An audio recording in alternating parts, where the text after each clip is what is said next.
दापोली तालुक्यातील खोंडा परिसरात सुरू करण्यात आलेल्या बोरिंगच्या कामाला स्थानिक ग्रामस्थांनी तीव्र विरोध दर्शवत काम बंद पाडलं.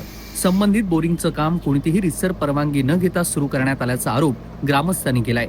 ग्रामस्थांच्या म्हणण्यानुसार महामार्गालगत करण्यात येत असलेल्या ह्या बोरिंगमुळे परिसरातील नैसर्गिक पाण्याचे स्रोत आटण्याची शक्यता निर्माण झाली आहे.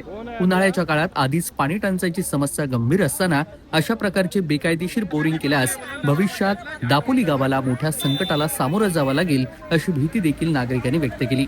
बोरिंग मशीन सुरू होताच परिसरातील नागरिक मोठ्या संख्येनं घटनास्थळी जमा झाले. त्यांनी संबंधित कामाची परवानगी, कागदपत्रे आणि प्रशासनाची मंजुरी दाखवण्याची मागणी देखील केली. मात्र समाधानकारक उत्तर न मिळाल्यानं ग्रामस्थांनी आक्रमक भूमिका घेत काम तातडीनं बंद पाडलंय. बोला, कुठे राहता तुम्ही? आम्ही फोंड्यात मंडंगर रोड दापोलीला येतो. अच्छा, काय झालंय? तिथं आमची विहीर आहे ना, पहिलीची दिलेली आहे आम्हाला एक माणसाने, हा. गाय गरिबासाठी ठेवलेली आहे. ते भैये ह्याला जे आलेले आहेत ना, ते बेकायदेशीर बोरिंग करतात. परमिशन नाही, काय नाही. असं बोलायला गेलं तर नगरपंचायत 7-12 द्या, हे द्या, सगळी परवानगी मागतात. आणि अशी ह्या लोकांना बेकायदेशीर बोरिंग मारायला सांगतात. तर आम्ही कुठं जाणार पाण्याला?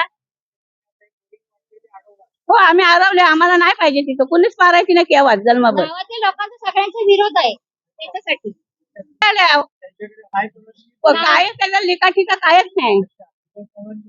हा, पाडतात. हा, विरोध केले आम्ही. हा, तो तुमको मालूम है ना, ये मोहल्ले के और गांव, ये जो वाड़ी है उसका ये लोग पानी भरते हैं। तो दूसरा भी चाहिए था ना, तो ये जगह किसकी है? क्या गवर्नमेंट की?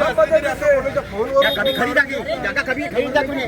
हम लोग इधर शादी में हम भी करते ना, तो गांव में भी सलीम भाई सलाल को हाय गावात एक बाजूला बाजूला बाजूला बाजूला जरा काका भाऊ नाही करतो, भाऊ एक तासासाठी हो. तुम्ही चढा भाई, तुम्ही चढा. नगरपालिकेवर चढले राहता.